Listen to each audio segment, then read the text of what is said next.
दुख की चर्चा मैंने किया। कोई व्यक्ति नहीं कह सकते कि मैं दुखी नहीं हूं। हालांकि हालचाल में आप यही कहते हैं कि सब मजे में चकाचक।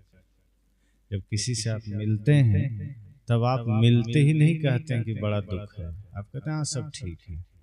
फिर जब बातें आगे बढ़ती है तब आप दुख को स्वीकार करते हैं कि हाँ किसी न किसी प्रकार दुख है। किसी को पुत्र के वजह से दुख है, किसी को पत्नी के वजह से दुख है, किसी को भाई के वजह से दुख है, किसी को पिता के वजह से दुख है, किसी को पड़ोसी के कारण दुख है और किसी को सरकार से दुख है। और ऐसे भी लोग हैं जिसको प्रकृति से भी दुख है। अधिक धूप हो गई तो आदमी दुखी हो जाता है, अधिक बारिश हो गई तो आदमी दुखी हो जाता है। जीवों से दुख है। चूहे आपके घर में ज्यादा हैं, आप दुखी हो जाएंगे, चूहा सब काट दिया। छिपकली ज्यादा है, आप दुखी हो जाएंगे। किसी का जानवर है, बैल आदि, आपका फसल में आके खा लिया, आप दुखी हो जाएंगे। ये बाहर किसी ना किसी प्रकार से दुखी आप रहेंगे। ऑफिस दफ्तर में आप काम करते हैं, वहां मन के अनुकूल नहीं हुआ, आप दुखी हो जाएंगे। तो दुख तो है, लेकिन ज्यादातर दुख का कारण यह होता है कि जो अभी हुआ नहीं उसके बारे में सोचना और जो हो चुका है उस पर सोचना। जो बीत चुका है, व्यतीत हो गया जो अतीत, उस पर सोच सोच कर हम परेशान होते हैं। तो जो दो प्रकार का दुख है उसका समाधान नहीं है। मान लीजिए जो बीत चुका, और उन बातों पर हम चर्चा कर रहे हैं। आप खुद अनुभव करिएगा, जहां दो चार आदमी बैठते हैं तब कौन सी चर्चा करते हैं? वही बातों को आप बोलते हैं जो बीत चुका है, उन घटनाओं को आप याद करते हैं जो हो चुका है। तो या तो होगा उसकी चर्चा है, या जो था उसकी चर्चा है। और होगा में लास्ट में क्या है? गा। तो या तो गा की चर्चा है या था की चर्चा है, दोनों को मिला दो तो गाथा। और यही गाथा आपके जीवन की व्यथा है कि या तो गा की चर्चा है या था की चर्चा है, या होगा कि ऐसा होगा वैसा होगा, ये होगा, पता नहीं क्या होगा, या तो ये हो गया वो हो गया, ये था। इसकी चर्चा कर करके दुखी होते। सत्य कहते हैं होगा और था के बीच में है अभी जो वर्तमान जीवन है, इसमें आ जाइए। अभी जो वर्तमान समय है इसमें आ जाइए कि अभी क्या करना है, अभी हम क्या कर सकते हैं, क्या करेंगे वो तो भविष्य की बात है। भविष्य किसी के हाथ में नहीं। कल किसी ने जाना है, कल क्या होगा किसी ने देखा है। अभिमन्यु युद्ध में जा रहा है, कृष्ण जी का भांजा है, कृष्ण जी भगवान है। क्या उनको पता नहीं था कि युद्ध में जा रहा है, मारा जाएगा, चलो इसको नहीं भेजेंगे? उनसे ज्यादा करीबी उसका कौन था?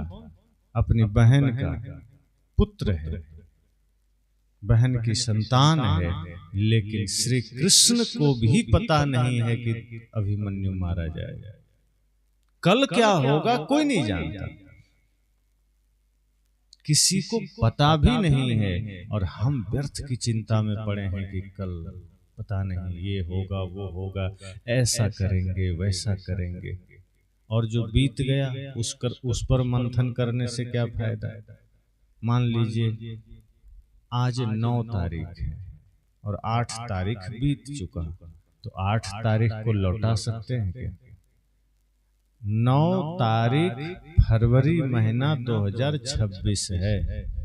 अब 9 तारीख दूसरा महीना 2027 आ सकता है, लेकिन 26 नहीं आ सकता है। तो जो लौट कर नहीं आ सकता उसमें परेशान होने की क्या जरूरत है? तो चला जाए। और हम लोग अतीत की स्मृतियों से बंधे होते हैं, अतीत के विचारों से बंधे होते हैं। किसी ने कल बुरा कहा, आज ढो के चल रहे हैं।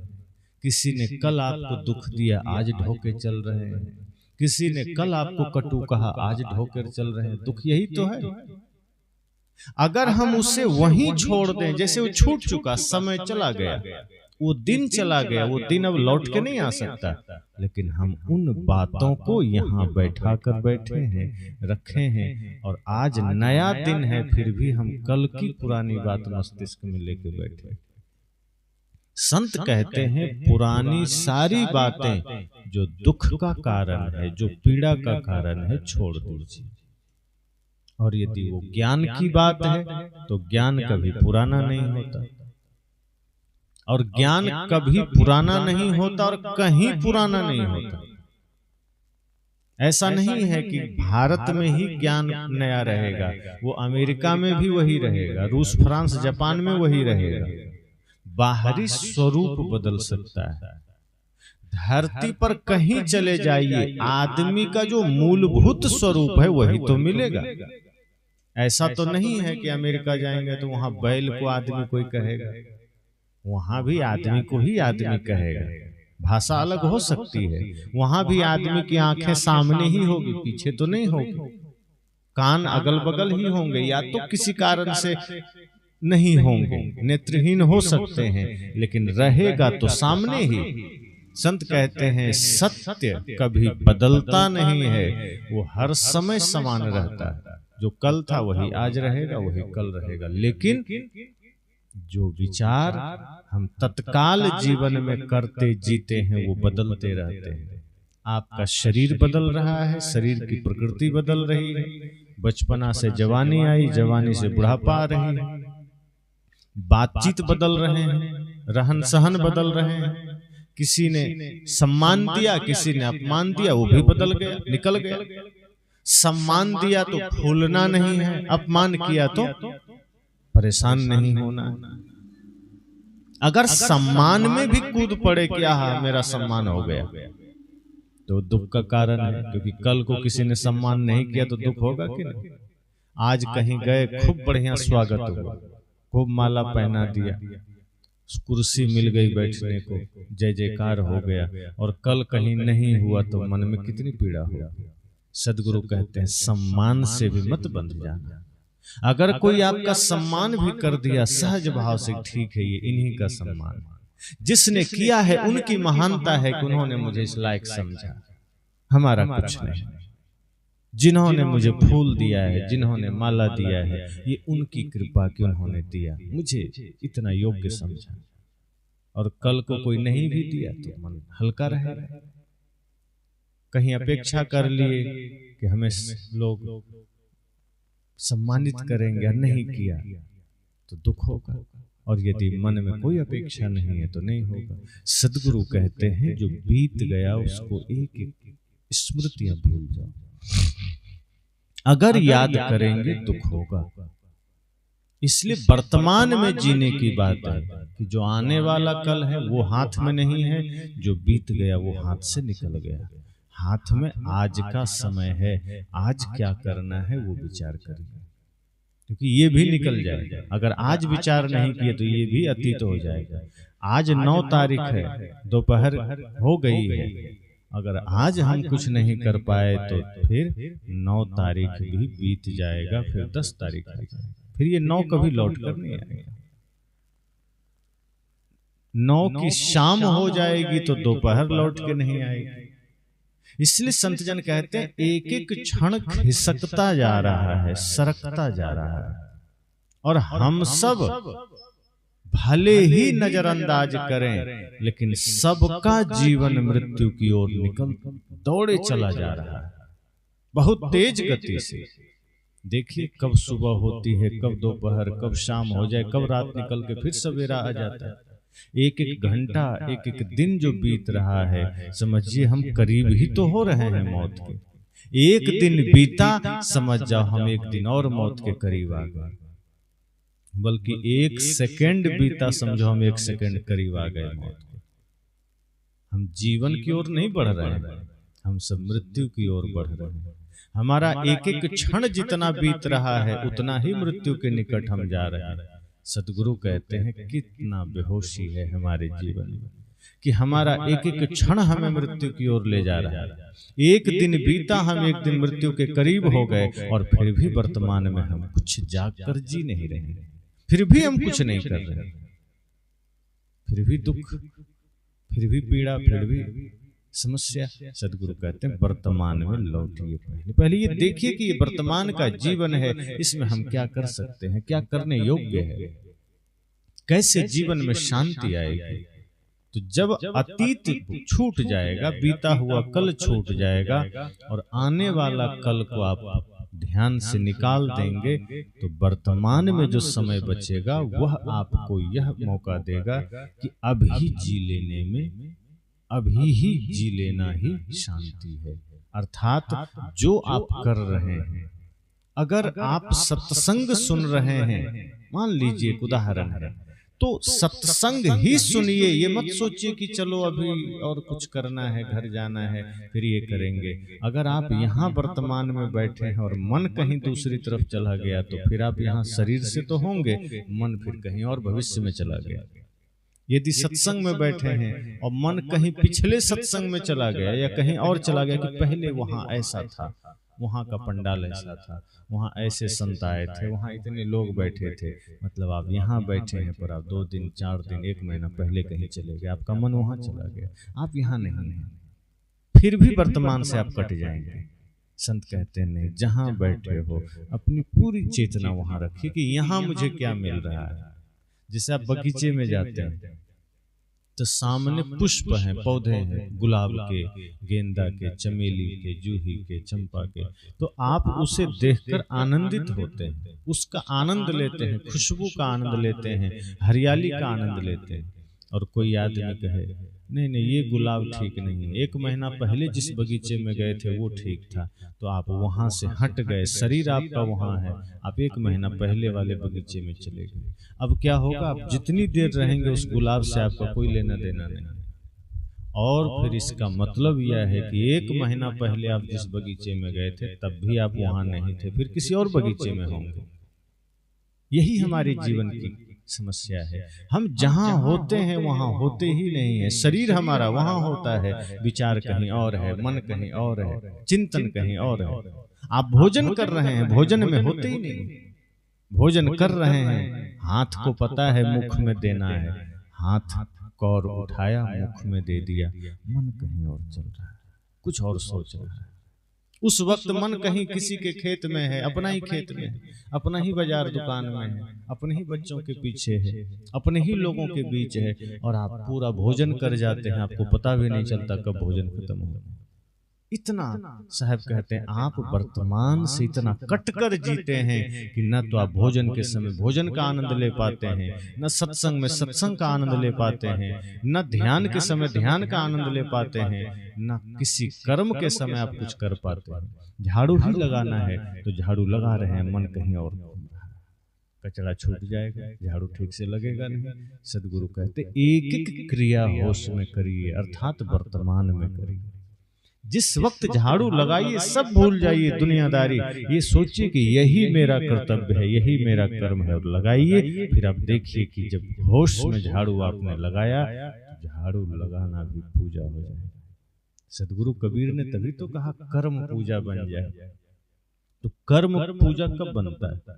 कर्म पूजा बनता है जब हम वर्तमान में जुड़कर कुछ करते हैं। अगर हम कर रहे हैं कि ठीक है अब ड्यूटी मिली कर देते हैं, और मन कहीं और कुछ सोच रहा है, तो झाड़ू लगाना फिर पूजा नहीं होगा, फिर पूजा करना भी पूजा नहीं होगा। झाड़ू लगाना तो नहीं ही होगा, फिर आप मंदिर चले जाओ गुरु की पूजा करो तब भी नहीं होगा।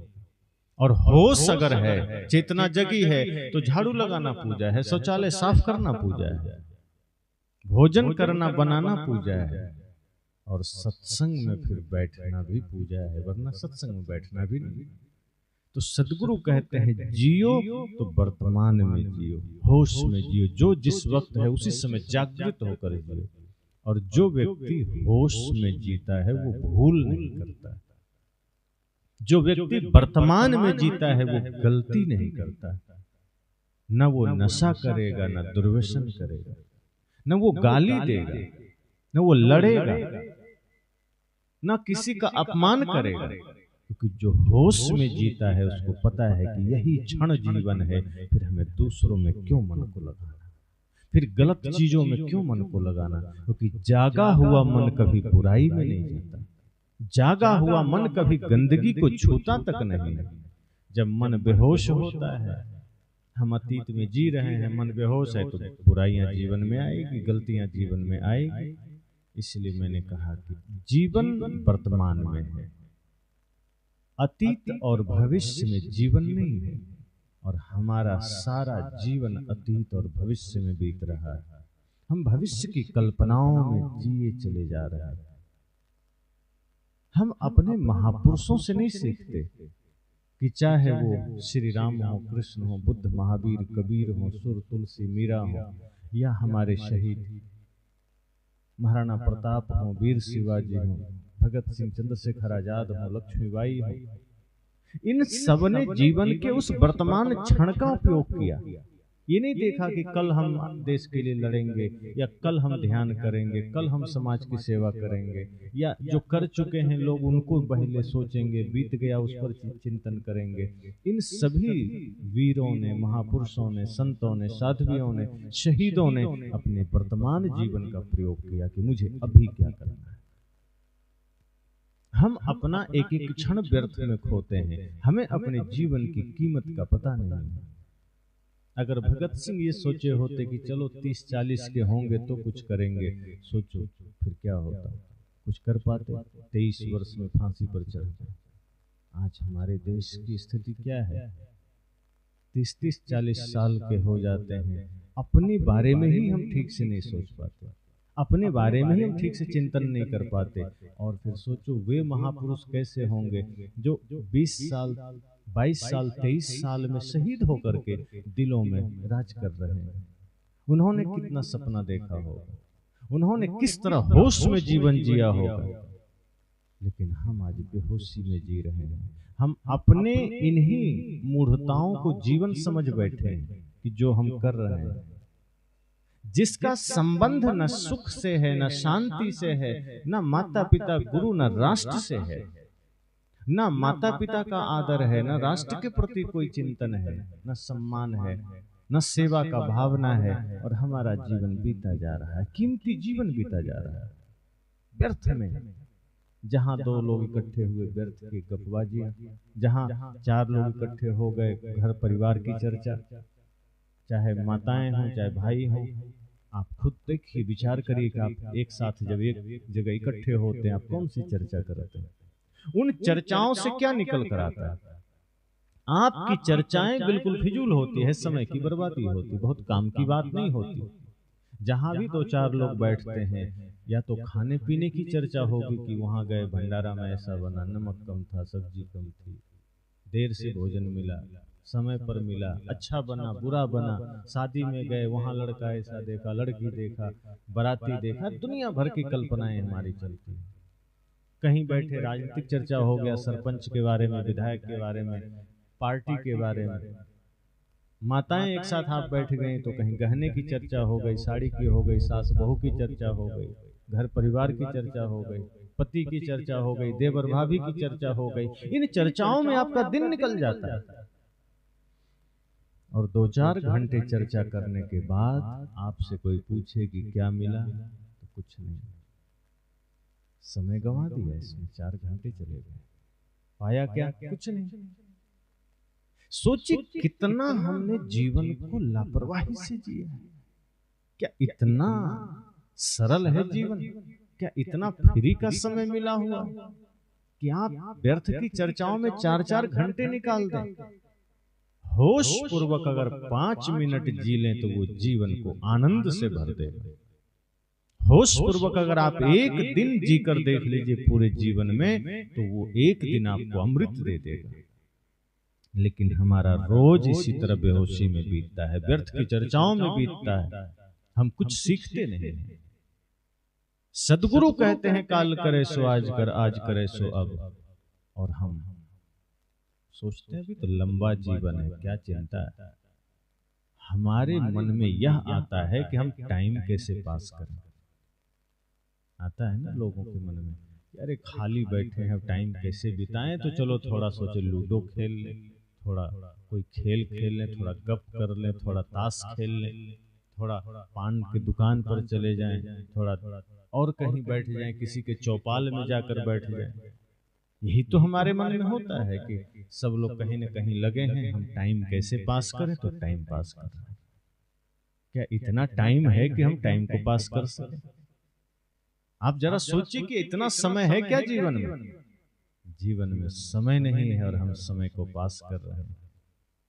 जीवन मिला है कुछ अच्छा करने के लिए, जब होश में जिएंगे तो आपको एक एक सेकेंड का वैल्यू पता चलेगा, एक एक दिन का आपको पता चलेगा कि कितना महत्वपूर्ण है हमारा दिन, और हम ऐसे न जाने कितने घंटे कितने दिन व्यर्थ में गंवा दिए। जो समय प्रेम में बीता, भक्ति में बीता, जो समय समाज के विकास के चिंतन में बीता, माता पिता गुरु और राष्ट्र के सेवा के चिंतन में बीता, परमार्थ के चिंतन में बीता, संत कहते हैं वो कीमती हुआ, वो सार्थक हुआ। जिस घड़ी में आपने दूसरों की सेवा सोची, जगत कल्याण सोचा या किया, वो कीमती हुआ। और जहां सिर्फ स्वार्थ और व्यर्थ की बातों में आपने जीवन गंवाया, वो नरक हुआ और कुछ नहीं मिला। और इतना सब करते करते हाथ खाली। तो संतों ने कहा दुख है, लेकिन दुख हमें समझ में नहीं आता। इतना दुख है कि हम बेहोश हो। कई बार क्या होता है कि दुख थोड़ा हो तो होश में आदमी होता है, पता भी चले कि दुख है। अब जैसे किसी को बिच्छू डंक मार दे तो पता चलता है बिच्छू ने काट लिया, और दो चार कोबरा सांप काट ले एक साथ तो आदमी बेहोश हो जाता है। फिर बेहोशी में पता नहीं चलता कि कोबरा ने काटा है, क्या हुआ। फिर उसका इलाज हुआ, बच गया तो ठीक, वरना मर गया। अगर छोटे मोटे दुख जीवन में हो तब तो पता चलता है कि अरे दुख है, चलो इलाज करवा दो। पर अगर भयंकर दुख जीवन में हो तो दुख सहते सहते आदमी मूर्छित हो जाता है। फिर हम सब रोबोट बन जाते हैं, कंप्यूटर की भांति बस जी रहे हैं, खा रहे हैं। दुख है, अरे फिर यह मन में हो जाता है कि संसार में ही दुख है, सब दुखी है तो हम हैं तो क्या दिक्कत। फिर हम एडजस्ट करने लग जाते हैं। आप सब खुद अनुभव करिए, आपके जीवन में दुख है, अगर आप स्त्री हैं आपको भी दुख है, लेकिन आप क्या सोचते हैं कि हम अकेले दुखी हैं। गांव में संसार में सबके साथ तो यही है, सबको ऐसे ही पति के साथ रहना है, सबको ऐसे ही सास ससुर का सुनना है, ऐसे ही घर परिवार का सहना है। हम ये सोच करके कि नहीं सब तो यही कर रहे हैं, हम अलग क्या कर लेंगे, यह सोचकर फिर हम उसे ही अपनी नियति अपना भाग्य मान लेते हैं, जीवन मान लेते हैं, जीने लग जाते हैं। आज घरों में अगर आप दुखी हैं तो यह सिर्फ इसलिए कि आपने उसे ही जीवन मान लिया है, यही मेरी नियति है, यही मेरा भाग्य है, मैं कैसे क्या करूं। सदगुरु कहते हैं नहीं, उठो, जागृत हो। ज्ञान आपको जगाएगा, ज्ञान आपको सामर्थ्यशाली बनाएगा, गुरु की भक्ति आपको होश देगा, और फिर आप पाएंगे कि जहां आप एडजस्ट करके जी रहे थे, समझौता करके जी रहे थे, वही जीवन आपका फिर आनंद का कारण बनेगा। फिर आप रहेंगे घर में, लेकिन वो घर जो बोझ की तरह लगता था, जो ड्यूटी की तरह सब कुछ लगता था, फिर वही कर्तव्य बन जाएगा, और आप उसी क्षण रहते रहते ध्यान और भक्ति के आलोक में, प्रकाश में आनंदित हो उठेंगे। फिर कोई दबा नहीं पाएगा, फिर मजबूरियां नहीं बनेगी कि अरे सब कुछ करना मजबूरी है। फिर करेंगे तो आनंद से करेंगे, नहीं तो दबाव में नहीं करेंगे। दबाव में कुछ नहीं होता, दबाव में जीवन सिर्फ नरक बनता है। अगर कोई व्यक्ति, आप देख लो, सेवा और एक तरफ ड्यूटी, अगर आप किसी को 500 रुपये दिए कि चलो दिन भर तुम्हें ये काम करना है, वो ड्यूटी समझ के करेगा, और अगर 5 बजे बंद करने का टाइम है तो 4:59 में खड़ा हो जाएगा हाथ धो के, बल्कि 5 मिनट पहले ही कि नहीं मेरा टाइम हो गया, पैसा दो चलेंगे।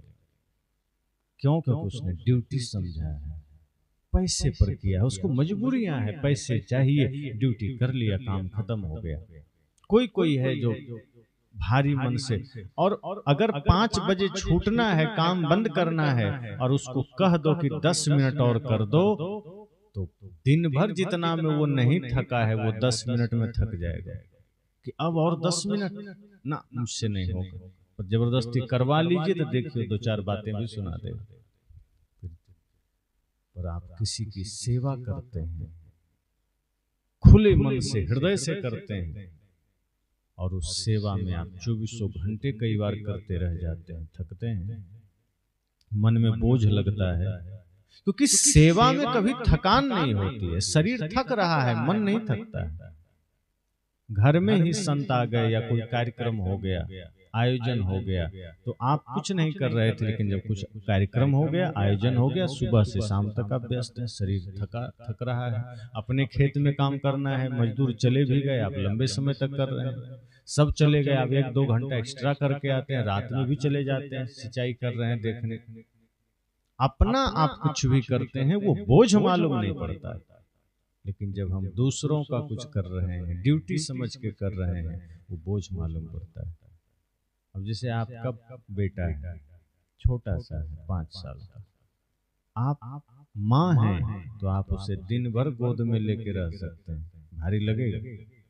लेकिन पड़ोसी का बेटा कोई कह दे 1 घंटा लेके रखो, क्या होगा? कहेंगे अरे हाथ दुख गया, ले जा, नहीं बनेगा। 1 घंटा में दुख गया, भले ही 2 किलो का है, आपका बच्चा 10 किलो का है, लेकिन आप दिन भर रखेंगे, कितना अंतर पड़ जाता है। दूसरे का वही बच्चा आपके लिए बोझ बन गया, अपना बेटा आपका शरीर का हिस्सा बन गया, वो नहीं भारी लगा। गोद में लेके आपको चलना पड़े, आप पहाड़ चढ़ जाएंगे, लेकिन दूसरे के बेटे को सिर्फ गोद में बैठा के रखना पड़े, आपको भारी लग जाता है। सद्गुरु कहते हैं ऐसे ही जब आप जीवन को बोझ समझते हैं तो वो जीवन आपको खटकने लगता है, फिर आप उसका आनंद नहीं ले पाते। जब आप अपने किसी भी कर्तव्य को बोझ समझते हैं, फिर वही दुख का कारण बनता है। लेकिन जब जीवन को आनंद से भर लेते हैं और बोझ नहीं समझते हैं, तब वही जीवन आपके लिए सुख का कारण बन जाता है। फिर उसी घर में जहां पीड़ा में थे वहीं आनंद आने लगता है।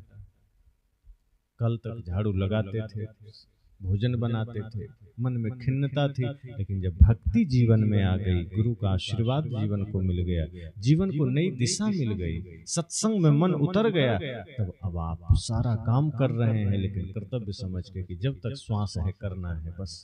लेकिन मन आनंद में है, मन गुरु भक्ति में है, मन पीड़ा में नहीं है, क्योंकि गुरु भक्ति सारी समस्याओं का समाधान है। जीवन में कितना भी दुख हो, गुरु भक्ति आ गई, वो दुख मिट जाता है। अगर दुख से मुक्ति चाहिए तो भक्ति साधन है, गुरु का सानिध्य साधन है। दुख आया है संसार और शरीर के कारण, मन के कारण, लेकिन जब गुरु भक्ति इसी मन में आ जाती है तो दुख मिट जाता है, सारी पीड़ा मिट जाती है।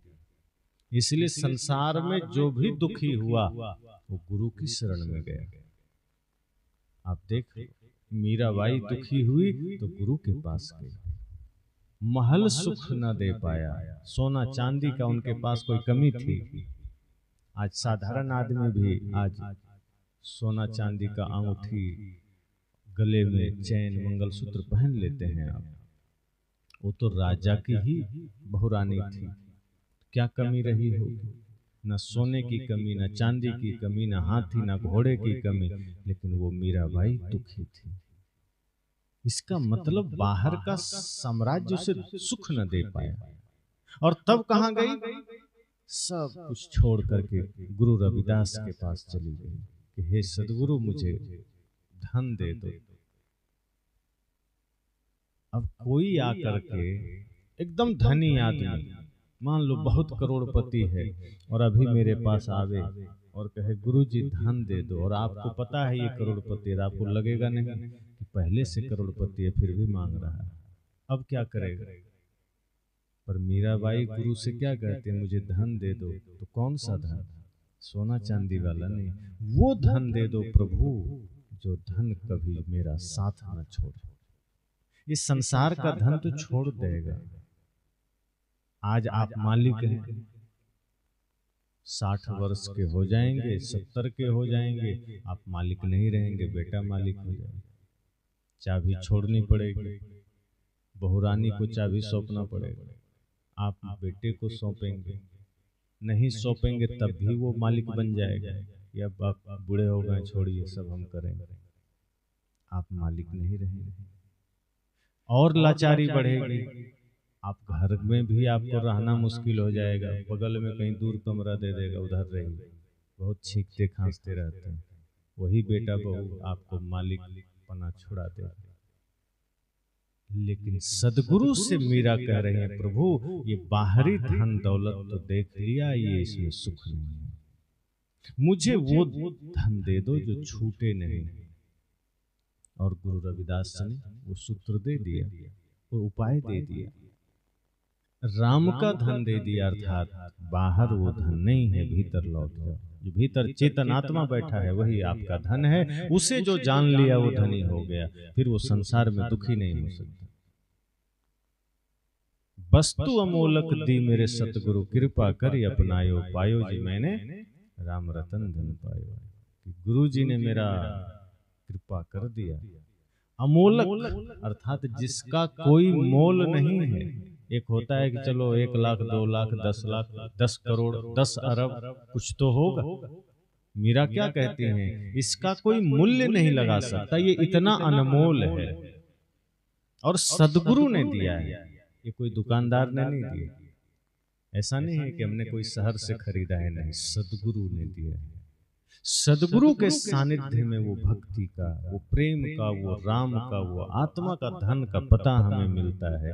और जब गुरु के सानिध्य से हम उस धन को पा लेते हैं, जीवन आनंदित हो जाता है, जीवन सुखी हो जाता है। इसलिए मैंने कहा कि 3 दिनों में हम जीवन के ही बेहतर विभिन्न पहलुओं पर हम चर्चा करेंगे कि दुख का कारण अभी हमने जाना, अतीत में जीना, भविष्य में जीना, या व्यर्थ की चिंताओं में लगे रहना, दूसरे के बारे में सोचना, शरीर के बारे में सोचना, जो छूटने वाला है उसको पकड़ कर रखना, तमाम दुख के कारण है। दैहिक है, भौतिक है, दैहिक दैविक भौतिक कई प्रकार के दुख। किसी दुख का संबंध हमारे देह से है, कोई दुख हमें प्रकृति से मिलता है, कुछ दुख संसार के तमाम व्यवस्थाओं से मिलता है। उन सब दुखों से छूटना है, और उसी दुख से छूटने का ही सभी प्रकार के सूत्रों पर हम चर्चा करेंगे।